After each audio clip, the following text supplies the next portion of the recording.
The first time Serafina Vale went blank on stage, nobody saw it, because I stood behind the curtain whispering every answer into her hidden earpiece, while my own future bled out in silence. In that life, the auditorium lights had turned her hair gold, her smile soft, her hands delicate around the microphone as if brilliance itself had asked permission to sit in her palms.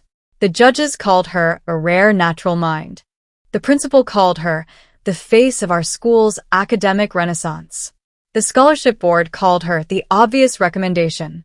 The whole crowd clapped for her final response on algorithmic bias, the one about invisible patterns in data punishing invisible people, and no one knew the sentence belonged to me until 3 months later when I tried to prove it with drafts, timestamps, and a voice note she had not deleted cleanly enough. By then, I was no longer the quiet top student with a clean record. I was the jealous girl who could not accept that the school beauty had surpassed me. I was the obsessive note-maker who hoarded knowledge, the unstable friend who claimed ownership over common ideas, the bitter scholarship candidate who allegedly sabotaged a beloved classmate because I could not bear to see her shine. Serafina cried at the hearing, not loudly, never ugly, just one silver line down her cheek, chin trembling, perfect enough that the deputy had passed her tissues before he finished reading my evidence. I looked up to Noelle, she whispered. I never imagined she would say I stole from her. I remember staring at her hands, those pale fingers folded so gently on the table, and thinking of the same fingers slipping into my binder the night before the showcase, photographing my defense map, my judge profiles, my answer bank, my transitions, my recovery lines, even the private note I wrote to myself in the margin. If you freeze, breathe once, and begin with the case study. She had used that too. She breathed once on stage. She began with my case study. Then she became a legend, and I became a warning. When I opened my eyes again, I was not in a hospital, not in heaven, not in the auditorium where I might have leapt on stage and ripped the microphone from her hand. I was at my desk in room 4C, face pressed against a stack of index cards, a blue highlighter uncapped beside my wrist, the same old ache in my neck from falling asleep over my notes. The wall clock read 1:13 a.m. Rain tapped lightly against the classroom windows. The National Scholar Showcase was 11 days away. My first thought was so ordinary that I almost laughed. I still have time to buy a lock. Then my phone buzzed, and Serafina's name appeared at the top of the screen with a string of white heart emojis. Noelle, are you awake? I'm panicking about the stage responses again. Can I borrow your notes tomorrow? Just to calm down. Promise I won't copy. You know I adore the way your brain works. In the first life, I answered immediately. Of course, Sarah. I'll bring everything. I brought everything. She borrowed everything. Then everything stopped belonging to me. This time, my hand shook so badly that the highlighter rolled off the desk and clattered onto the floor. I looked around the empty classroom, at the posters curling off the walls, at the rain-dark windows, at my reflection layered over the night outside. Same black hair falling loose from its clip, same tired eyes, same ink stain on my thumb from writing too fast, same girl everyone called brilliant only when brilliance was useful to prettier people. But under the same face was a memory of ruin sharp enough to keep me awake forever. I typed back, I'm still revising. I'm not lending my notes out before the showcase. I read it 3 times, expecting lightning, sirens, punishment. Nothing happened. The rain kept falling. Then Serafina replied with a single sad face. Oh, I didn't know we were like that now. We were exactly like that now. That was the first law of my second life. In the morning, I went to the stationery shop before school and bought a black combination lock, 2 zipper folders, a waterproof document pouch, a small metal cash box, and an external drive I paid for in cash because paranoia, once earned honestly, deserves good tools. The shopkeeper tried to sell me pastel sticky tabs. I almost bought them out of habit because in my last life Serafina loved the pink ones and said my notes looked too severe without color. Then I remembered her sitting on stage with my pink-tabbed binder hidden in the podium shelf, smiling at judges who thought her softness and my structure were the same person. I bought gray tabs instead. By lunch, my notes were no longer in the open tray under my desk. They were scanned, backed up, watermarked, dated, locked in the metal box, and the key hung on a chain under my shirt. My tablet had a new passcode. My laptop required a fingerprint and a second phrase no one could guess because it came from the last sentence I heard before the truck hit me in my first life. Stop making noise. Even my loose index cards were numbered and photographed. I did not do any of this dramatically. That was important. In revenge stories, people imagine the reborn girl sweeping through hallways with cold eyes and thunder music. In real school life, the deadliest change is administrative. I labeled folders. I changed passwords. I stopped leaving my bag unattended. I no longer placed my notebook between us at lunch, where Serafina could tilt her head and read upside down while pretending to admire my handwriting. That afternoon, when she slid into the seat beside me under the jacaranda tree and reached casually for my binder, her fingers closed around empty air. Her smile faltered for less than a second, which was how I knew she had expected the binder to be there. Serafina's beauty was not the fragile kind that needed praise to survive. It was trained, social, intelligent. She knew exactly how long to pause before looking hurt, how softly to blink when someone disappointed her, how to make the silence after a refusal feel like cruelty. "You really locked them away?" she asked, voice light enough for the girls nearby to hear without sounding like she wanted them to. I took a bite of my sandwich. "Yes." "Noelle," she said, laughing, but the laugh had a seam in it. "They're just notes." Just notes. In my first life, just notes became a scholarship, a recommendation, a research placement, a stage reputation, and a story people used to explain why I did not deserve any of them. "Then you don't need them," I said. That landed. Across the table, Mina glanced up from her yogurt. Harper, who lived for social tension the way plants lived for light, stopped scrolling. Serafina's cheeks colored in the prettiest possible way. "I didn't mean it like that. You know I get anxious. Reading your structures helps me breathe." In the first life, that would have undone me. I was a girl built from responsibility and guilt. Tell me you could not breathe, and I would become air even if it suffocated me. This time, I twisted the cap back onto my water bottle. "Then make your own structures. It helps more." Serafina looked down, lashes lowering. "I guess I thought we were friends." "Friends don't require access to each other's work to stay friends." Harper made a tiny sound, almost a choke. Mina stared hard at her yogurt. Serafina stood slowly, smoothing her skirt as if my sentence had wrinkled it. "I hope you don't regret becoming so protective," she said, still smiling. "People may misunderstand." She walked away before I could answer, and for once, I let her have the exit. Some threats sound like advice because the speaker has practiced in mirrors. The National Scholar Showcase was not a normal school presentation. It was a staged academic tournament disguised as an enrichment event, the kind of ceremony elite schools invented so wealthy parents could watch their children perform intelligence under lighting. Each candidate delivered a 7-minute research pitch, answered live questions from university judges, and then faced a final challenge, a cold prompt drawn on stage, with 90 seconds to think and 2 minutes to respond. The winner received the headmaster's recommendation, an interview with the Morrow Foundation, and direct nomination for the University Summer Institute. In my first life, I was expected to win until Serafina's sudden growth became the story everyone preferred. The school beauty beating the intense scholarship girl was irresistible. It had symmetry. It had glamour. It let teachers say things like, "Confidence matters as much as preparation," which is something unprepared people love hearing from prepared people they plan to defeat. My research was on predictive admissions models and how student presentation style distorted perceived merit. Serafina's official topic was empathy in educational technology, a title she chose because it sounded warm and required almost no technical explanation if she could float on charm. Unfortunately for her, the judges that year were not warm. I knew their names from the first life. Dr. Ansel liked methodology and hated vague ethics. Professor Mireya Stone asked follow-up questions like she was opening drawers with a crowbar. The foundation representative, Callum Pierce, smiled at every candidate right before asking the question that exposed them. In my first life, I built an answer bank for all three. Serafina stole it and survived. This time, The bank slept in my locked box, and every time she looked at me, I could feel her realizing the stage had teeth. Her first strategy was sweetness. For 3 days, she behaved as if my refusal were a tragic misunderstanding we could still resolve with enough softness.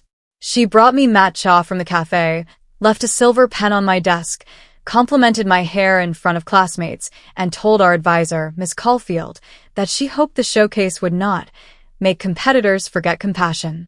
I thanked her for the matcha and did not drink it. I returned the pen unopened. I said nothing about compassion because the word had been used as a leash on me too many times. On Thursday, she sat beside me during independent study, placing her own notebook open between us. It was almost blank. A few pretty headings, a quote about empathy, a doodle of a flower. "Can you just tell me if I'm on the right track?" she whispered. No editing. No borrowing. Just your honest instinct. I looked at the page. In my first life, that exact page had become 3 pages after I filled the silence with suggestions. You need to define your terms, narrow your claim, and prepare evidence you can defend. Her face brightened. Right, so how would you? That's the advice. She blinked. That's it. Yes.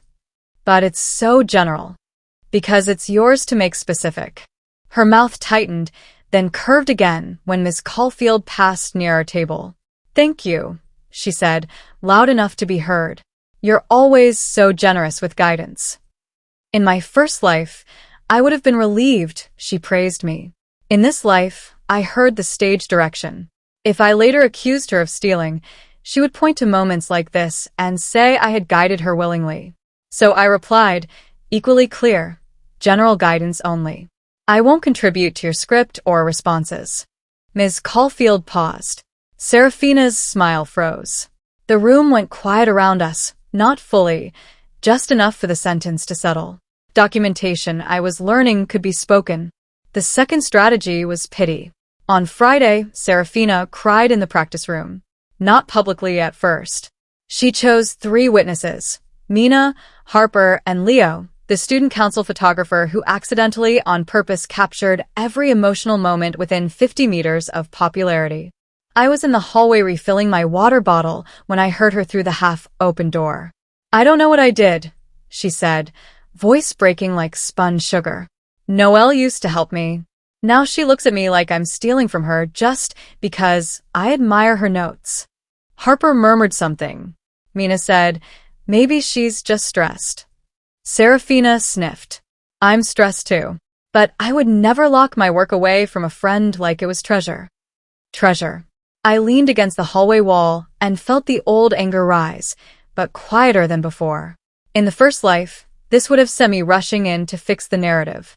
I would have explained, defended, looked guilty, given too much detail, and somehow become the cruel girl standing over a crying beauty. This time, I walked away. A reputation built on tears needs an audience. Denying it one is not weakness. Still, the story spread by afternoon. Noelle was being weird. Noelle had become possessive. Noelle thought she owned academic language. Noelle had locked her notes away like Seraphina was a thief, which was rude because if Seraphina really wanted notes, half the class would lend her theirs. By last bell, 3 people offered her their binders. She accepted gracefully. I almost wished them luck. Their notes were beautiful in the way store displays are beautiful. Color, headings, confidence, and nothing underneath that could survive Professor Stone.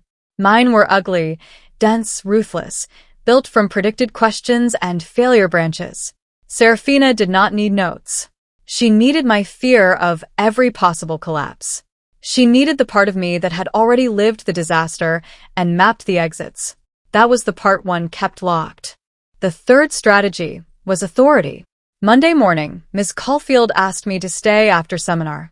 She had been my advisor for 2 years, a smart woman with soft scarves and a dangerous belief that talented girls should support each other because the world was hard enough.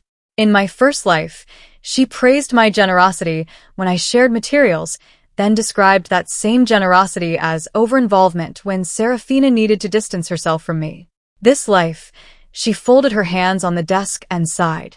"Noelle, I hear there's tension around showcase preparation. I stood with my bag over my shoulder, the key under my blouse cool against my skin. There is. Please don't be defensive. There it was, the opening move of adults who had already chosen which girl looked easier to correct. Serafina feels unsupported. I'm not her advisor.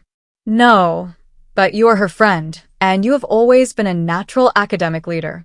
Sometimes leadership means sharing your process. I have shared general process advice. She says you refuse to let her review your response structures. Correct. Ms. Caulfield's brows lifted. She was used to polite students decorating refusal until it became permission. May I ask why?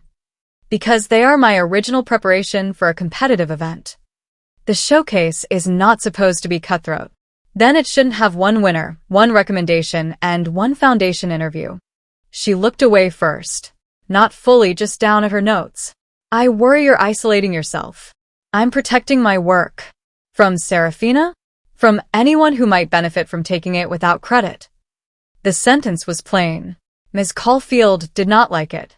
That's a serious implication. Then please treat it seriously and advise all candidates to prepare independently.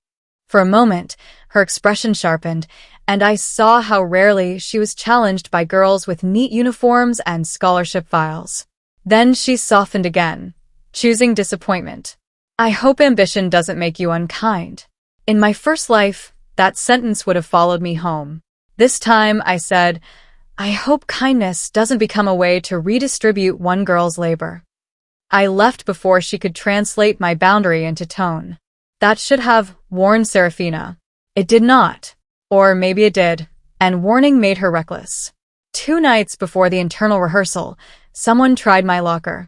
I knew because I had placed a tiny strip of clear tape across the inside seam, invisible unless you were looking for it, and when I returned from lunch, it was torn. My lock still held. My pulse did not. For a full minute, I stood in the corridor with students flowing around me, my fingers on the metal door, and the first life roared back so loudly, I nearly staggered. Serafina at my desk while I showered. Serafina laughing when I asked if she had seen my binder. Serafina on stage breathing once. My case study leaving her mouth. The hearing. The tissues. The word jealous. My hand closed around the lock until the ridges bit my palm. Then I opened the locker, checked the metal box, checked the document pouch, checked the backup drive hidden inside an old calculus workbook. Nothing was missing. Inside the door, folded into the vent slit, was a small white note written in unfamiliar block letters. If you're so sure you'll win, why are you scared to share? I photographed it before touching it. Then I placed it in a plastic sleeve because paper has fingerprints, because fear can be evidence if you stop swallowing it. When I reported the tampering, the office clerk looked bored until I showed the torn tape and the note. Mrs. Venn, the deputy head in charge of scholarship events, was called. Unlike Ms. Caulfield, Mrs. Venn believed in locks. Do you know who did it? She asked. No, I said, because knowing from another life did not count. Do you suspect someone? I paused. I suspect someone wants access to my showcase notes. Mrs. Venn looked at the lock, the tape, the note, and then at me. Keep them secured. I'll request hallway footage. In my first life, I had never reported the first small violation because I thought accusing people made me ugly. This life, I learned ugliness is sometimes just evidence arriving before the lighting team. The hallway footage did not show Serafina. That was the first pattern interruption that truly unsettled me. It showed Leo, the photographer, standing near my locker for 36 seconds during lunch, one hand blocking the camera angle while his other hand moved near the latch. Leo, who in my first life had posted the viral photo of Serafina under the showcase lights with the caption "Grace under pressure." Leo, who always orbited her but never looked important enough to blame. When Mrs. Venn called him in, he said he was putting a note in my locker as a joke. He insisted Serafina knew nothing. The note, apparently, was meant to lighten the mood. Mrs. Venn did not laugh. Leo received a conduct warning and was banned from backstage access during the showcase. Serafina arrived at my desk 10 minutes after the warning became gossip, face pale with righteous distress. I had no idea Leo did that. I looked up from my book. Okay. She flinched. You don't believe me. I believe you understand plausible deniability. Her eyes widened. That's cruel. No. Cruel is sending someone else to test a lock. She gripped the edge of my desk. I didn't send him. Then you should be angry at him for making you look guilty. For the first time, she had no immediate answer. Around us, the class listened without pretending not to. Serafina's voice dropped. You're turning everyone suspicious. No. I locked a box. Other people are revealing what they think is inside. She stared at me, and under the wounded beauty, under the social polish, I saw something raw and sharp. Not fear of losing, but fear of being required to stand alone. You used to be kinder, she whispered. I leaned closer. You used to be harder to see. The internal rehearsal happened the next day on the small auditorium stage, with Ms. Caulfield, Mrs. Venn, the debate coach, and 5 candidate volunteers watching from the front rows. It was not judged officially, but everyone knew rehearsal shaped advisor confidence, and advisor confidence shaped recommendation gossip. I went second. My hands were cold, but the cold belonged to nerves, not panic. I had practiced without notes, with shuffled question cards, with timed interruptions, with music playing, with Talia throwing socks at me mid-sentence because I needed to learn not to flinch. When I stepped onto the stage, the lights hit my face, and for a second I saw the first life again. Serafina at the podium, my words in her mouth, me behind the curtain whispering answers like a ghost haunting my own stolen future. I breathed once. Not because my margin note told her to, because it belonged to me. Then I began. My project examines how predictive admission systems mistake presentation fluency for evidence of merit, especially when hidden support structures remain invisible. Ms. Caulfield's pen paused. Mrs. Venn looked up. The topic had always been dangerous. This life, I no longer softened it. I walked them through my model, the blind spots, the trial data, the interview distortion effect, the difference between independent mastery and coached mimicry. During questions, the debate coach asked whether my framework risked punishing collaboration. I answered clearly, no. It punishes concealed dependency only when the candidate presents borrowed scaffolding as independent competence. The room went still in the way rooms do when a sentence hits both the assignment and the people sitting in it. I finished at exactly 6 minutes and 53 seconds. Mrs. Venn wrote something down. Miss Caulfield did not smile. Serafina, waiting in the side aisle, clapped softly with both hands and an expression like moonlight on glass. Then it was her turn. She walked onto the stage as if the auditorium had been built around her. That was her gift. Even after everything, I could admit it. Some people enter a room. Serafina arranged it. Her voice began warm and clear. When we design educational technology, we must begin not with systems, but with students' hearts. It sounded lovely. It meant almost nothing. The first 2 minutes floated. Empathy, inclusion, digital care, human-centered learning. Ms. Caulfield relaxed, visibly relieved. The debate coach nodded politely.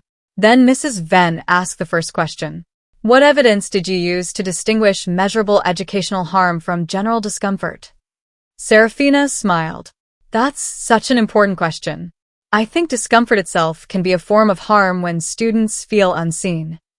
How would you measure that? Through reflective surveys and teacher observations. What variables would you control for? Her smile thinned. Could you clarify? In the first life, I had prepared her for this exact category. Define harm, define proxy, define measurement, control baseline anxiety, compare outcomes. This time, she had none of it. If a student reports discomfort, Mrs. Venn said, how do you know whether the technology caused it? Serafina's eyes flicked toward me. Not long. Just enough. In that tiny glance was the entire history of her dependence. Where's the line? Where is the ladder? Where is the hidden hand? I sat still. She turned back to the judges. I would listen deeply to the student narrative. The debate coach made a note. Ms. Caulfield's pen stopped moving. Serafina recovered with a graceful transition, but the room had changed. Charm could open the door. It could not build the house. After rehearsal, the school buzzed with a new and dangerous possibility. Serafina might not actually know her project. People did not say it that directly. They said she seemed tired. They said Mrs. Venn was harsh. They said empathy was hard to quantify. They said Noelle's topic was easier because data people love sounding cold. But under the excuses, doubt moved like water under floorboards. Serafina felt it too. That evening, she came to the library where I was studying in the back corner under the broken heater. No witnesses this time. No Léo, no Harper, no simpatetica de dizer. Just her, me, the rain-streaked windows, and the hum of fluorescent lights. She sat across from me, without asking. I need help. There was no decoration in her voice. I almost respected that. Almost. Ask your advisor. I did. She keeps telling me to speak from the heart. That sounds on brand. Serafina did not smile. Noelle, please. The word please arrived stripped of strategy, or maybe strategy had learned to sound bare. I'm not asking for your notes. Just explain how to answer technical questions. I'll put it in my own words. In the first life, this was where I saved her completely. Not because she deserved it, but because I could not bear watching someone fall when I knew how to build a bridge. This time, I closed my book slowly. Why do you want to win? She blinked. What? The showcase. Why do you want the recommendation? Everyone wants it. That's not an answer. She looked away, jaw tight. Because if I don't get something serious on my record, people will keep assuming I'm only here because I'm pretty. There it was. The wound under the silk. In another life, a kinder life, maybe we could have met there honestly. Me, the girl reduced to usefulness. Her, the girl reduced to appearance. But Serafina did not respond to reduction by building herself. She responded by taking from someone whose labor looked less beautiful. Then do serious work, I said. Her eyes flashed. You think I haven't? I think you learned to perform the outline of serious work from people who did. From you mean? Yes. Silence fell hard. She stared at me, breathing shallowly. You really believe I stole from you? I know you tried. In this life. The words nearly stopped my heart. She said them with irritation, not recognition, meaning in this version of events, this life meant this situation, this year, this conflict. Still, my hands went cold. In every version that matters, I said. She stood so quickly, the chair scraped the floor. Fine. Keep your precious notes. But don't act righteous when everyone sees you wanted me to fail. Serafina, I said, and my voice sounded tired even to me. If you fail because my notes are locked away, that is not my ambition. That is your diagnosis. Her face went white. For one moment, I thought she might slap me. Instead, she leaned down, palms on the table, perfume cutting through the dusty library air. You think the judges want a girl like you? Dense, severe, always proving? They want someone people can believe in. Then give them something real to believe. She laughed softly. Reality is not what wins stages. She left before I could answer. Maybe she was right in the first life. Maybe reality had not won there. Image had. Softness had. Borrowed brilliance with a better face had. But rebirth did not bring me back to debate philosophy with a thief. It brought me back 11 days before the lock. And now the lock held. The final 48 hours became a siege without open warfare. Serafina stopped asking me directly and began trying to recreate my system through fragments. She borrowed Mina's notes, Harper's flashcards, Rowan's debate drills, even asked Leo to describe what he remembered from photographing my old practice boards.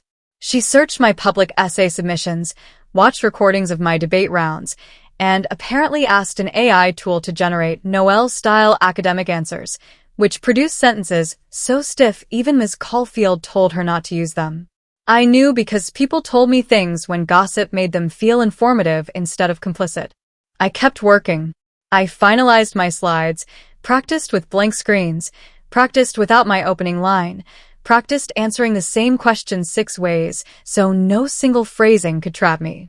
Talia timed me in the dorm lounge while eating crackers. Again, she said whenever I sounded too memorized. You're doing the thing where you become a textbook with hair. Judges like textbooks. Judges like humans who can defend textbooks. She was right, annoyingly. On the last night, I placed my final printed notes into the metal box, locked it, put the box inside my suitcase, locked the suitcase, and slept with the keychain under my pillow. At 2:16 a.m., my phone buzzed. Unknown number. You can still choose not to be remembered as cruel. I stared at the message in the dark. Then I blocked the number and went back to sleep. In the first life, I answered every accusation because silence felt like confession. In this life, I understood that not every thrown stone deserves the dignity of becoming a conversation. Showcase morning arrived bright and cold, which felt wrong because memory insisted important disasters required rain. The school transformed itself by noon. Banners across the entrance, programs printed on thick ivory paper, flower arrangements near the auditorium doors, student volunteers in navy sashes, parents murmuring in expensive coats. My stomach turned when I saw the stage. The podium stood center under a white spotlight. Behind it, a large screen waited to display our names and research titles. To the right sat the judges' table with 3 microphones and glasses of water. To the left, the candidate chairs formed a neat row, each with a name card. In my first life, I spent the hour before the event backstage helping Serafina rehearse recovery lines while she squeezed my hands and told me she would die without me. This time, I spent it in a locked classroom with Mrs. Venn, who had approved a secure candidate prep area after the locker incident. You may keep your materials here until you go on, she said. No one else is allowed in. I almost thanked her too intensely. Instead, I nodded. I appreciate it. She looked at me for a moment. I should have done this for all candidates from the beginning. That was not an apology exactly, but it was close enough to evidence of institutional learning. Through the small window in the door, I saw Serafina pass in the hallway surrounded by girls fussing over her hair and blazer. She looked flawless. Cream ribbon, pearl clips, soft pink lips, eyes bright with either confidence or terror polished into shine. When she saw me through the glass, she smiled. It was the old smile, the one that had once made whole rooms choose her before she spoke. I lifted my hand slightly, not a wave, just acknowledgement. Then I turned back to my notes and locked the door between us. The auditorium filled by 2 o'clock. I could hear the crowd from backstage, chairs folding down, programs rustling, microphones being tested, the low animal murmur of expectation. My name was 4th on the program.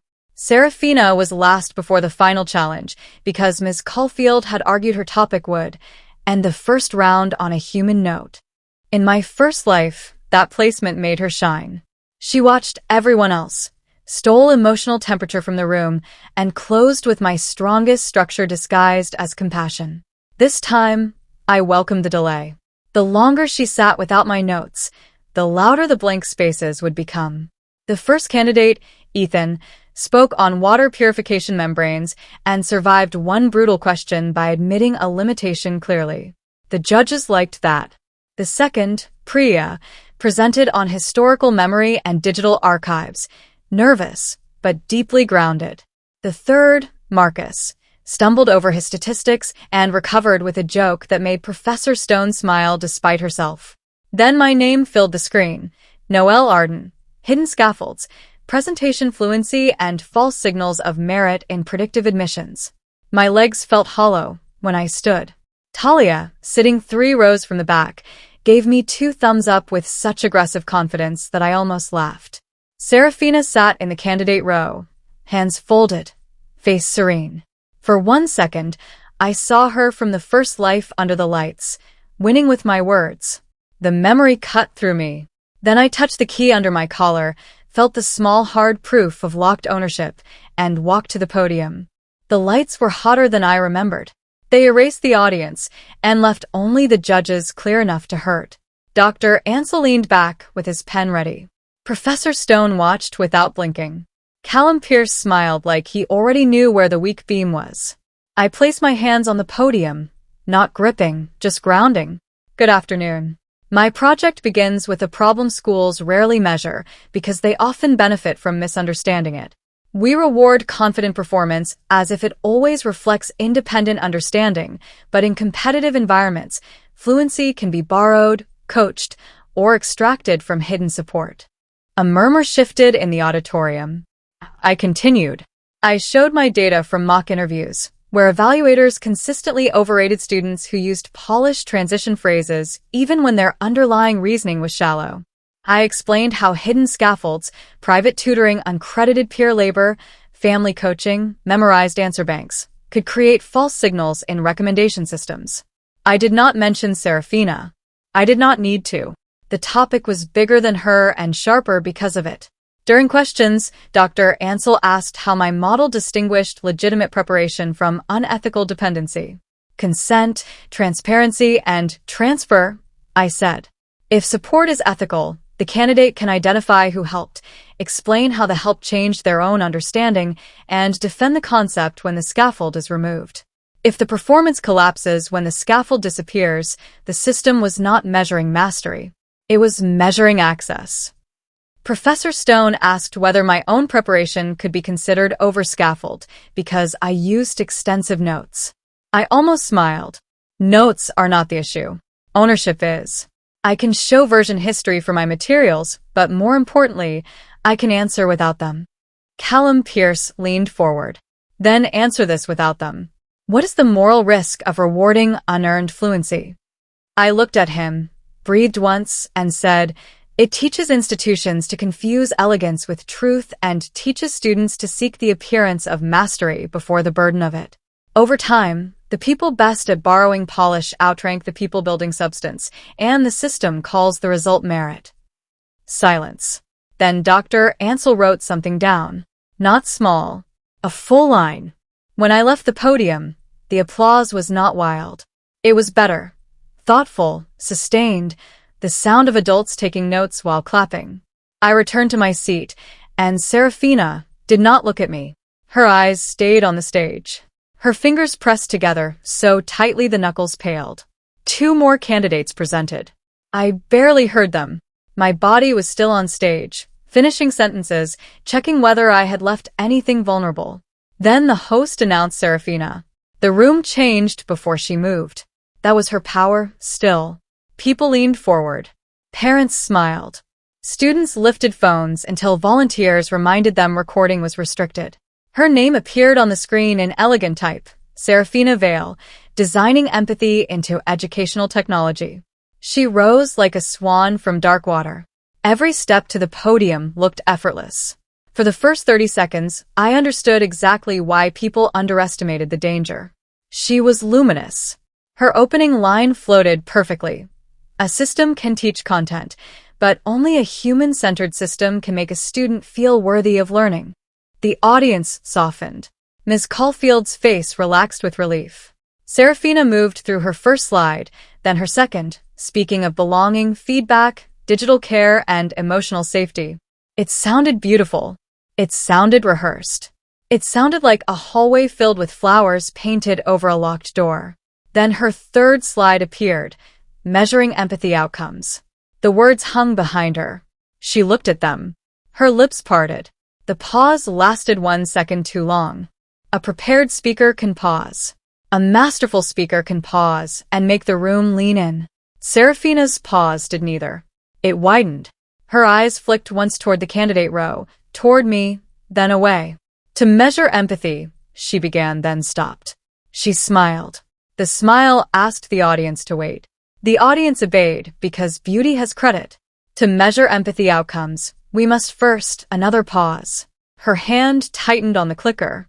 The slide behind her listed 3 bullet points: student perception, response timing, reflective alignment. Pretty phrases. No mechanism. No data. No defense. In my first life, my note for this slide had read, define empathy as perceived responsiveness, measure via pre-post belonging scale, triangulate with response latency and qualitative coding, acknowledge self-report limitations. Serafina had memorized that sentence then. This time, she had a ghost-shaped hole where it should have been. She took a sip of water. We must first listen to students, she said finally. Professor Stone's pen stopped moving. Dr. Ansel tilted his head. Callum Pierce kept smiling, but the smile had changed category. Serafina clicked to the next slide too early. A chart appeared.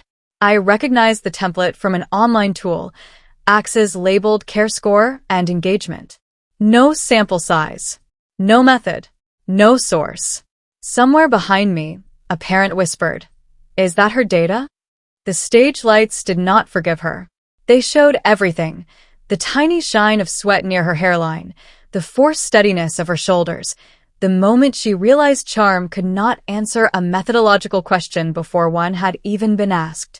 She reached the end of 7 minutes in 5 minutes and 40 seconds because she skipped the hardest section without seeming to notice. The host, trying to be kind, said, "Thank you, Serafina. We have time for questions." Time. Such a polite weapon.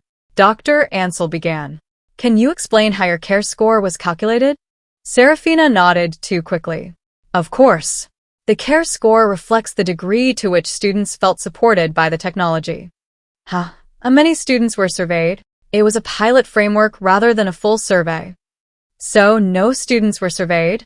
Not formally. Then what data produced the chart? The room went very still. Serafina looked at the chart as if it had betrayed her. It was illustrative. Dr. Ansel made a note. "You presented it as an outcome measure." She swallowed. "I meant it as a conceptual visual." Professor Stone leaned in. "If your central claim is that empathy can be designed and measured, but your measurement is conceptual, what evidence supports your claim?" Serafina opened her mouth, closed it, opened it again. A faint laugh escaped, the kind people use when hoping the room will join and soften the fall. No one joined. "I think we sometimes overfocus on evidence," she said, and the sentence died the instant it left her mouth. Professor Stone's eyebrows rose. Callum Pierce's smile vanished. Miss Caulfield looked down at her program. Serafina tried to recover. "I mean, evidence matters, of course, but empathy is also lived experience, and students are not data points." In another room with another panel, that might have worked. On this stage, after my presentation on fluency and false merit signals, it sounded like a confession wearing perfume. Callum Pierce delivered the question that, in my first life, I had written 3 possible answers for. "Serafina, imagine a school uses your empathy-centered platform to recommend students for enrichment opportunities. One candidate receives extensive hidden coaching from a peer and performs emotional insight very well. Another has stronger independent understanding, but less polished presentation. How should the system respond?" The auditorium shifted. Even people who had not followed every technical detail sensed the blade. Serafina stared at him. "In the first life," she answered with my best line. "Empathy without accountability becomes theater, so the system must audit not only what is expressed, but how the expression was formed." The judges loved it. It appeared later in the school newsletter under her name. This time, she had no line. She had no scaffold. She had only herself, standing in the exact situation the question described. "I think," she said slowly, "we should be careful not to punish students for seeking help." "Agreed," Callum said. "How would you distinguish help from concealed dependency?" Her eyes went to me. Everyone saw it. Not everyone understood it, but they saw it. The glance was tiny, desperate, almost childlike, and it told the room more than any accusation could have. I sat still. My hands were folded in my lap.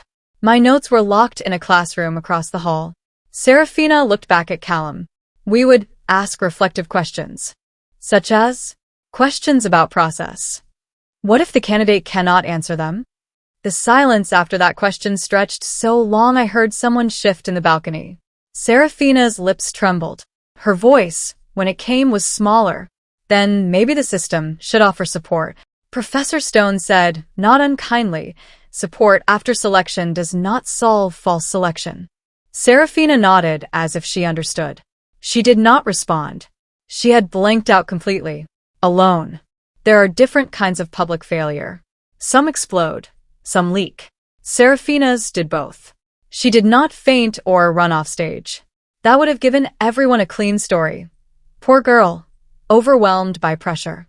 Instead, she remained upright, beautiful, and empty. The judges asked 2 more questions. She answered one with a circular statement about compassion and the other with, "I would need to research that further." which was the only strong answer she gave, because it was finally true. When the host thanked her, the applause came thin and confused, the kind people offer when they want to end discomfort without endorsing it. Serafina stepped away from the podium, missed the edge of the candidate row, and nearly sat in the wrong chair before Harper guided her down. Her face had no color under the makeup. Miss Caulfield whispered something to her. Serafina nodded without looking up. Across the auditorium, Mrs. Venn was watching me, not suspiciously. Carefully. She had seen the glance. Everyone important had. The final challenge still remained. 5 candidates would be called back based on first-round performance. In my first life, Serafina and I both made it, and she beat me using my cold prompt recovery map. This time, the host returned with a list after 10 minutes of judge deliberation. Ethan. Priya. Marcus. Noel. Alina. Not Serafina. The omission hit the auditorium like a dropped tray. People turned before they could stop themselves. Serafina did not move. Her hands stayed in her lap, palms up, as if something had been taken from them. I stood when my name was called and walked back to the stage. I did not look at her, not because I felt merciful, because my future was in front of me, and I had wasted enough life looking sideways. The cold prompt was drawn from a sealed envelope by Professor Stone. Should schools evaluate students under pressure if pressure itself may distort visible merit? I nearly laughed. The universe, apparently, had a flair for irony. Each finalist received 90 seconds. I used 30 to outline, 30 to breathe, 30 to discard the answer that sounded clever, but not true. When my turn came, I said, yes, but only if pressure is treated as part of the data rather than a neutral condition. A stage does not reveal pure merit. It reveals preparation, confidence, recovery skill, access to coaching, and sometimes the absence of hidden scaffolds. Schools should evaluate under pressure when the task requires pressure, but they must design safeguards, transparent preparation rules, process documentation, multiple assessment modes, and follow-up questions that test understanding beyond performance polish. Callum Pierce asked, and what should we do when a student appears brilliant in rehearsed conditions but collapses when asked to reason independently? It was not subtle. I did not take the bait fully. We should not humiliate collapse, but we should learn from it. Collapse is diagnostic. It tells us the assessment measured a mask until the mask was removed. And if the mask was built from someone else's work? Dr. Ansel asked. The auditorium went silent. I looked straight at the judges. Then the ethical response is not revenge. It is attribution, correction, and prevention. The person whose work was used should be protected. The person who used it should be required to demonstrate independent mastery before receiving independent reward. It was the cleanest I could make the truth without naming the girl sitting 3 rows behind me. The judges understood. Adults often understand more than they admit. Their failures come later, in whether they act. This time, I needed them to act while the evidence was still warm. After the final round, we were sent backstage while the judges deliberated. Serafina was there, standing near the costume rack left over from the drama club's winter play, still in her cream blazer, still luminous in a broken way. Harper hovered nearby, unsure whether loyalty required proximity to failure. When I entered, Harper vanished with the speed of someone remembering a sudden obligation. Serafina and I were alone among velvet curtains and cardboard columns painted to look like marble. For a moment, neither of us spoke. From the auditorium came the muffled sound of the host thanking sponsors. Serafina stared at the floor. You could have helped me, she said. Her voice was flat, not crying. That made it harder somehow. Yes. She looked up sharply, as if she expected denial. You admit it? Of course. I could have helped you. And you chose not to. Yes. Her eyes shone. Why? The simple answer was, because you ruined my life.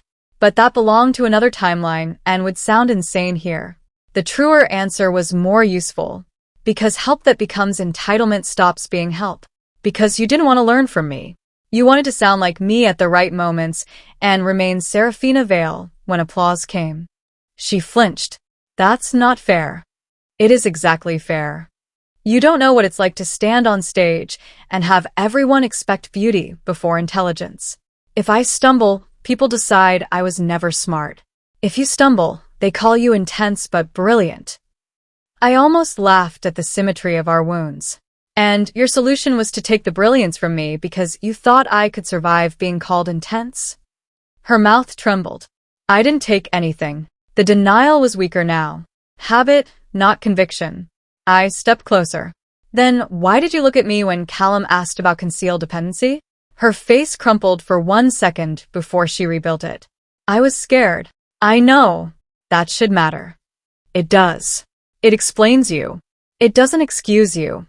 She turned away, gripping the costume rack until the hangers clicked together. Everyone saw. Yes.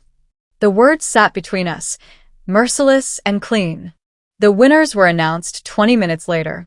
I received first place, the headmaster's recommendation, and the Morrow Foundation interview.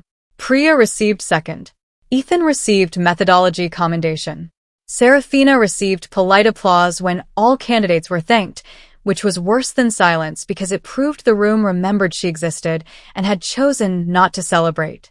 When I walked on stage to accept the certificate, I saw Ms. Caulfield clapping with a complicated expression. Pride, regret, discomfort. Mrs. Venn clapped like a woman confirming a file she had already decided to open. Talia nearly stood on her chair. My parents, who had taken time off work and sat near the back because they never knew where scholarship families were supposed to sit in elite school auditoriums, clapped with both hands, my mother crying openly, my father looking furious at the certificate, as if it were a long overdue debt collector. The headmaster shook my hand and said, "Exceptional composure." I thought of my locked box, my torn locker tape, my blocked messages, my refusal to whisper answers from behind a curtain. Composure, I wanted to tell him, is sometimes just rage with good filing. Instead I said, "Thank you." The photographer lifted his camera, then hesitated because Leo had been banned and the replacement did not know which angle made school mythology. Good. Let the picture be ordinary.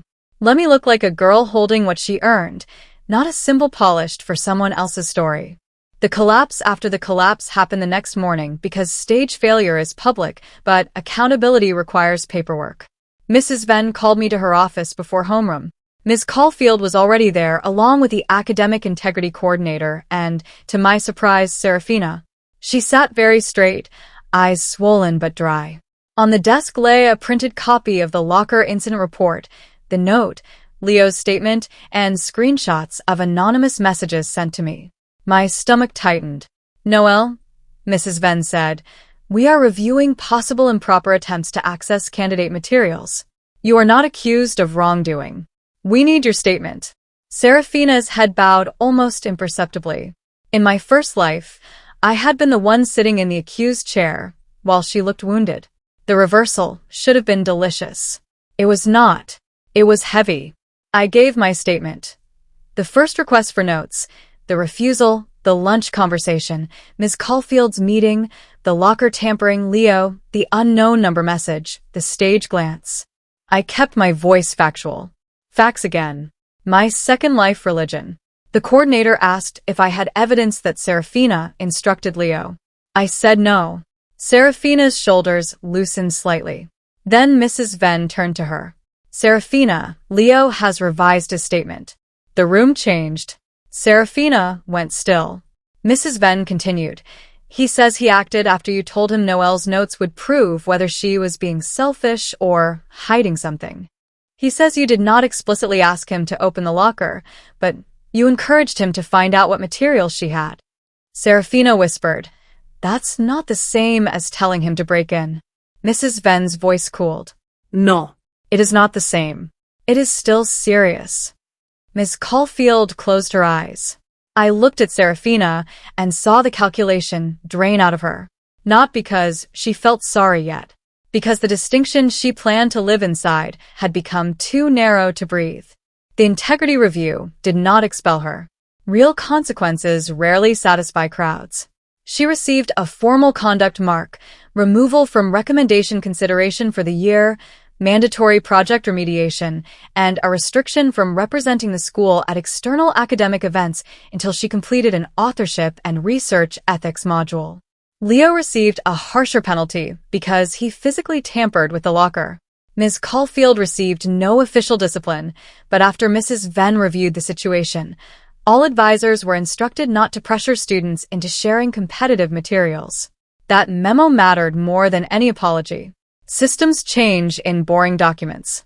Serafina's fans called it an overreaction until they learned Leo had admitted enough to make defending her inconvenient. Then they called it tragic. Harper posted a quote about how pressure reveals everyone's worst selves. Mina stopped sitting with either of us for 2 weeks. The class moved around me carefully, as if I had become electrified. Some people admired me. Some feared me.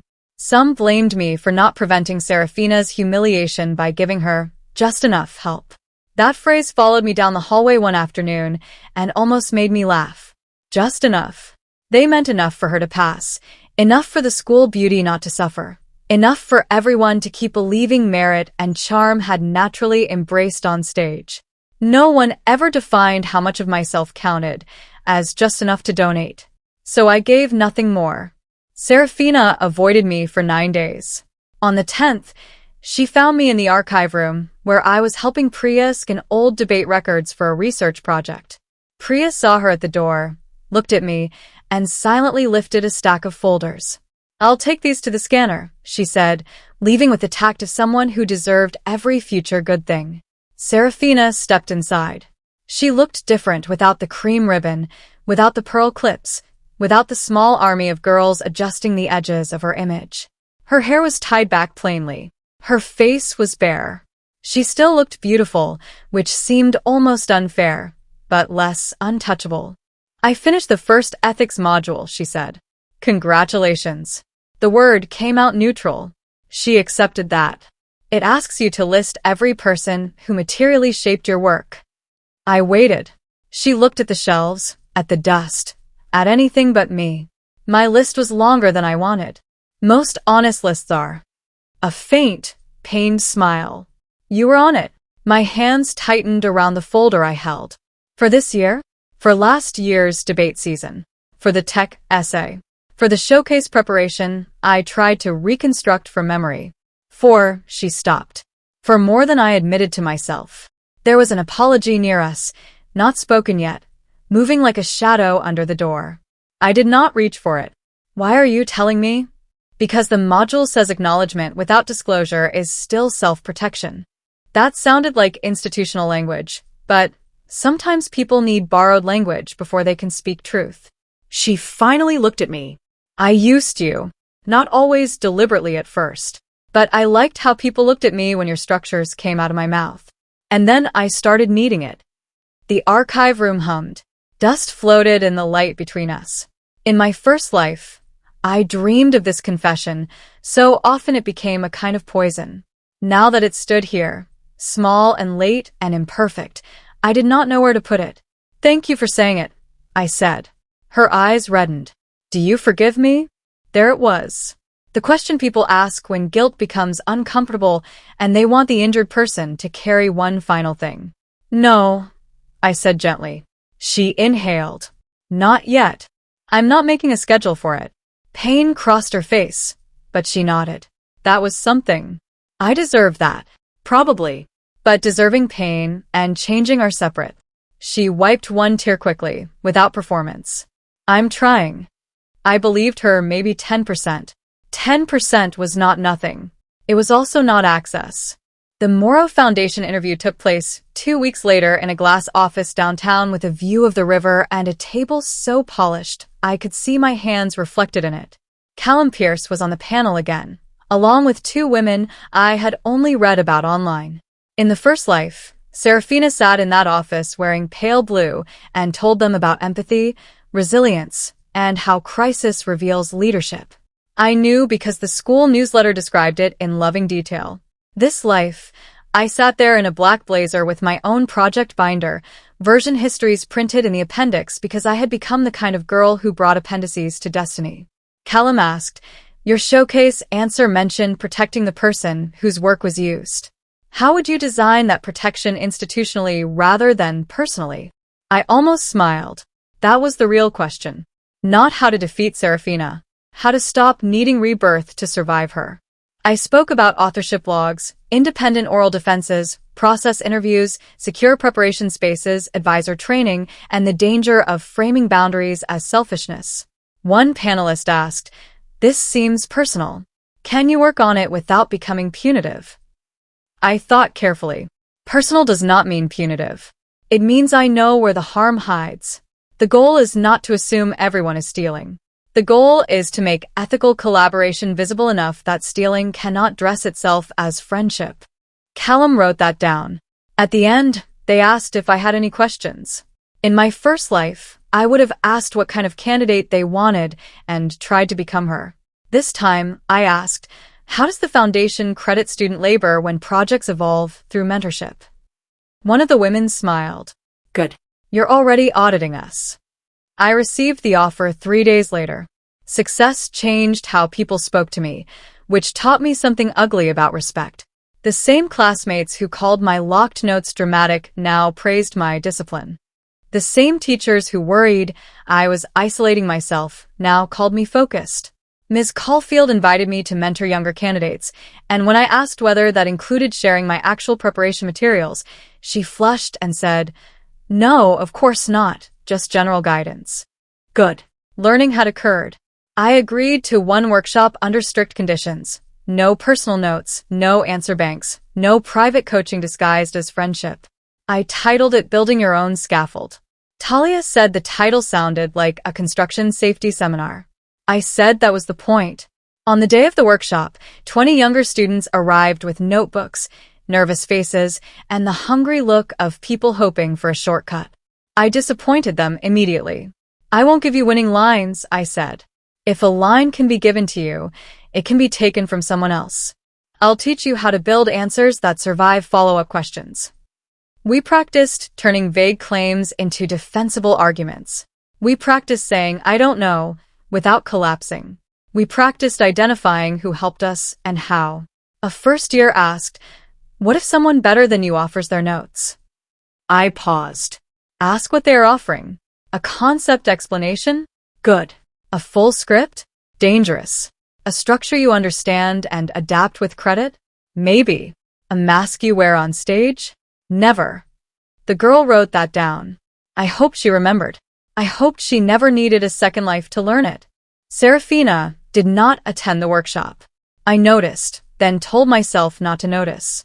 2 days later, however, she sent me a document through the school portal. Not editable. View only.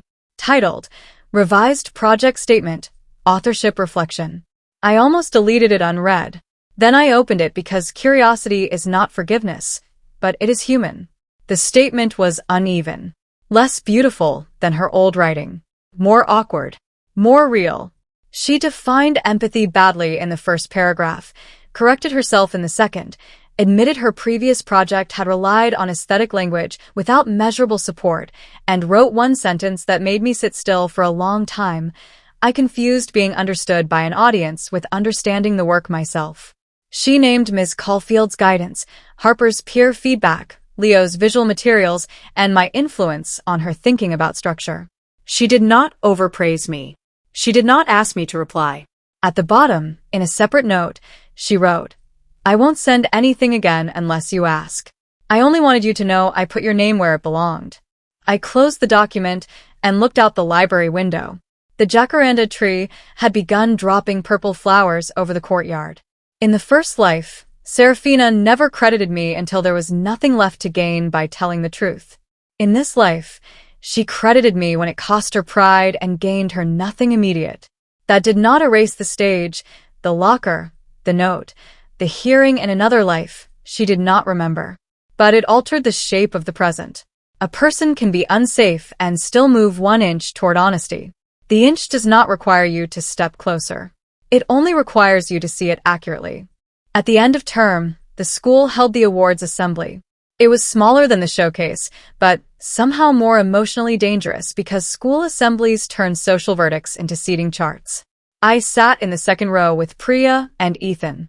Serafina sat near the middle with Mina, not in her old center seat. Leo was absent. Harper kept glancing between everyone as if popularity had become a math problem. The headmaster announced academic awards, service awards, sports medals, music certificates. Then Mrs. Venn stepped up to present a new commendation: independent research integrity. I did not know it existed. Maybe it had not existed until my locked box forced the school to invent it. This commendation recognizes a student who demonstrated exceptional ownership of original work, clarity under questioning, and a commitment to ethical collaboration, she said. My name followed. Applause rose. I walked to the stage. For a moment, under the assembly lights, I felt the first life trying to overlay itself again. Serafina receiving everything, me clapping from the shadows, my notes in her mouth. My name turned into a cautionary whisper. Then the present held. My shoes touched the stage. My hands received the certificate. My name was printed correctly. In the audience, my classmates clapped. Some because they meant it. Some because the room required it. Both counted the same in sound, but not in meaning. As I turned to leave, I saw Serafina. She was clapping too. Her face was pale but steady. She did not smile like she was giving me permission. She did not cry like she was asking for mercy. She simply clapped, and for once, her hands were empty of anything that belonged to me. After the assembly, I went back to room 4C alone. The room was quiet, late afternoon light stretching across the desks. My old index cards were still in my bag, though I no longer needed them. I took out the metal box and set it on the desk where I had woken into my second life. The black paint was scratched now from being carried everywhere. The lock clicked open under my fingers. Inside were the notes, response maps, judge profiles, recovery lines, cold prompt drills, page after page of fear turned into structure.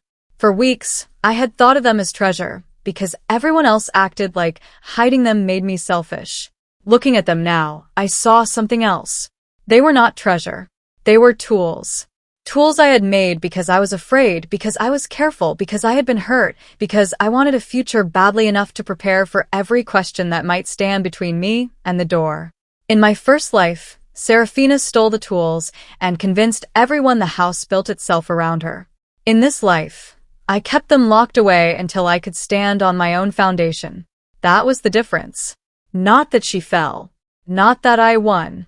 The difference was that when the stage asked me who I was without someone else holding the ladder, I had an answer. I burned nothing. That surprised me. Some dramatic part of me wanted to destroy the notes after the victory, to scatter ashes in the courtyard like proof that I was free. But freedom, I had learned, was not always destruction. Sometimes it was storage. I sorted the pages into 3 piles. Keep, archive, teach from. The keep pile held my original research. The archive pile held evidence and old drafts, sealed for my own records. The teach pile held general exercises stripped of personal answers, because younger students deserved guidance without being handed my voice. As I worked, Miss Caulfield appeared in the doorway. She knocked softly on the frame. "May I come in?" I considered saying no, just because I could. Then I nodded. She entered, eyes moving to the open box. "I owe you an apology," she said. Adults rarely begin correctly, so I looked up. She clasped her hands. I thought I was encouraging generosity. I ignored the power imbalance. "I also placed responsibility on you, because you were the student most capable of carrying it." The apology was careful, but not empty. "Thank you," I said. "I appreciate that." Her eyes were bright. "I'm sorry I made you feel unkind for protecting your work." That sentence went deeper than I expected. My throat tightened. "I did feel unkind. You weren't." I looked down at the notes. "I know that now." She nodded, then placed a thin folder on the desk. "The advisor guidelines have been revised. Competitive candidates cannot be pressured to share original preparation materials. Peer support has to be general, documented, and voluntary." Boring documents. Beautiful boring documents. I touched the folder. "Good." Ms. Caulfield gave a small, sad smile. "You changed more than the result." "Maybe." Or maybe I simply stopped absorbing the cost loudly enough for the system to hear itself. That evening, I found Serafina outside the auditorium, sitting on the steps where candidates had posed for photos after the showcase. The building was almost empty. Her cream ribbon was in her hands, not her hair, twisted around her fingers. I could have walked past. In another kind of story, I would have. Instead, I sat 2 steps above her, far enough to keep the boundary visible. She did not look surprised. I heard about the new guidelines, she said. Ms. Caulfield showed me. They're good. Yes. Silence. The auditorium doors behind us reflected the sunset in dull gold. Serafina looked at the ribbon in her hands. When I blinked out, I hated you. I appreciated the honesty more than politeness. I know. I thought if you had just given me the line, I could have survived. Yes. But then I kept thinking about Callum's question. Concealed dependency. She swallowed. I hated that phrase because it sounded like a diagnosis. It was. I know. She wrapped the ribbon tighter, then loosened it. I don't want to be empty under pressure. I looked at her profile, at the beauty that had protected and trapped her, at the girl who had harmed me because building herself felt harder than borrowing me. Then stopped treating pressure as the enemy. It shows you where you're hollow. Her laugh was small. You always sound like a final round answer. You always sound like you're deciding whether to be offended. She smiled despite herself, and for a second I glimpsed the person she might become if she ever stopped using softness as camouflage. Can I ask you something? You can ask. I may not answer. Were we ever friends? The question landed harder than expected. In the first life, I would have said yes because I needed the betrayal to have weight. In this life, I thought carefully. I think I was your shelter, I said. And I mistook being needed for being close. She nodded slowly. That sounds right. It hurt that she agreed. It also healed something that she did not argue. We sat until the sunset thinned. When I stood, she did not ask me to stay. Months later, when the Morrow Foundation published my student profile, the headline read, Noelle Arden on Merit, Hidden Labor, and Ethical Assessment. Not Serafina's friend. Not the girl from the showcase scandal. Not the jealous note hoarder. My name, my project, my words. The article included a photo of me in the foundation office, standing beside a whiteboard filled with diagrams I had drawn myself. My hands were visible, ink on one finger, no microphone, no curtain, no hidden earpiece. I sent the link to my parents first. My mother replied with 14 crying emojis. My father replied, good. They spelled your name correctly. Talia printed the article and taped it to our dorm door with a sticky note that said, local textbook with hair becomes public menace. I pretended to be annoyed and left it there for 3 days. Serafina did not message me. I noticed that too. Then, a week later, the school newsletter published her revised project reflection in a small section on research ethics. It was not glamorous. There was no glowing photo, no myth, no stage lighting. But the first paragraph contained a sentence I recognized from her portal document. I confused being understood by an audience with understanding the work myself. Below it, in the acknowledgments, my name appeared once, correctly, under conceptual influence acknowledged with permission. She had asked Mrs. Venn for permission, not me, which was probably wise. I read the line twice, then closed the page. Some debts are never repaid. Some are simply recorded accurately enough that they stop growing interest. The last time I opened the locked box that year, winter had settled over the campus, turning windows white at the edges. I was preparing for a foundation seminar, not a school competition. The notes inside no longer felt radioactive. I took out the cold prompt drills and found the margin note from the first life stolen page. If you freeze, breathe once, and begin with the case study. I had written it for myself. Serafina had used it. Then, in the second life, I had reclaimed even the breath.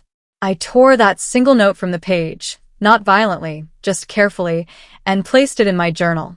Not as evidence, as history. The rest of the notes went back into folders, some locked, some ready to teach from. I no longer believed sharing was dangerous by nature. I believed unbounded sharing with people who confuse access for affection is dangerous. That distinction saved me from becoming the cold girl they accused me of being. I still helped people. I explained concepts to first years. I reviewed Priya's source citations when she asked 3 days in advance and credited me in her process log. I lent Ethan my timer, but not my script. I told Talia when her seminar introduction sounded like a hostage note. I became generous again, but with doors. Doors are not cruelty. Doors are how a house remains standing. Sometimes, especially when I passed the auditorium, I remembered Serafina under the lights, blank and alone, the chart glowing behind her like a beautiful eye with no data under it. In my darkest moments, I admitted I had wanted that. Not her pain exactly, but the revelation. I wanted the room to see the collapse that had always been hidden behind my whispered answers. I wanted the judges to ask the questions she could not steal her way through. I wanted the school to understand that a girl can look graceful while standing on another girl's spine. I will not pretend I was pure. Rebirth did not turn me into a saint. It gave me memory, and memory gave my kindness a lock. But wanting truth to arrive is not the same as causing someone's emptiness. I did not delete her files. I did not feed her wrong answers. I did not hide the stage schedule, trip the microphone, or poison the judges against her. I simply kept my notes locked away. What happened next was the sound of a borrowed voice running out. On the anniversary of the showcase, the school asked me to return as a student speaker for the next cohort. I stood at the same podium, older by 1 year and 1 lifetime, and looked out at rows of candidates with hungry eyes, polished shoes, trembling hands.